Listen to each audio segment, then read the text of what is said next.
अर्थव्यवस्थाओं के उदय और विकास के साथ ही नए नए आर्थिक विचारों ने जन्म लिया, लेकिन वैश्विक आर्थिक मंदी की रोशनी में एक बार फिर से इस बात पर जोर दिया जा रहा है कि किसी भी देश के लिए अपनी बुनियाद पर खड़े रहना सबसे अहम है।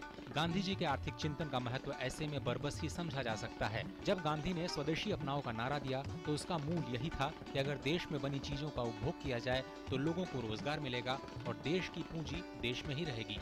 सादा जीवन उच्च विचार के फलसफे में विश्वास रखने वाले गांधी जी उपभोक्तावाद के खिलाफ थे और उनका मानना था कि जीवन में उपभोग का आधार जरूरतें होनी चाहिए, न कि विलासिता।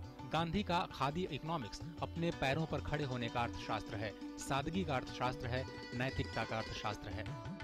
We have to be self-sufficient. We don't depend upon the foreign goods. We have to try find out the raw materials which we are producing what we want. That's why the Khadi has started by Gandhiji movement. It is a freedom movement. It is a symbol of freedom movement. उनका यह कथन काफी प्रचलित है, जिसमें उनका मानना था कि धरती सारी मानव प्रजाति की जरूरतों के लिए पर्याप्त उत्पादन करती है, लेकिन सभी की लालच को पूरा करने की सामर्थ्य इसमें नहीं है। खेती बाड़ी को लेकर गांधी ने हमेशा ऑर्गेनिक खेती का पक्ष लिया, जिसे आज पूरी दुनिया स्वीकार कर चुकी है और लोग आज ऑर्गेनिक उत्पादों के लिए कई गुना कीमत चुकाने के लिए तैयार हैं। छोटे उद्यमियों के विकास को देश के विकास की धुरी मानने वाले गांधी जी ने हमेशा से ही लघु उद्योगों को बढ़ावा देने की परंपरा की वकालत की। इसमें कोई आश्चर्य नहीं कि लघु उद्यम आज देश के 8 करोड़ लोगों की रोजी रोटी से सीधे तौर पर जुड़े हैं। गांधी के मुताबिक अर्थशास्त्र को सच्चे अर्थ में सामाजिक न्याय के लिए काम करना चाहिए।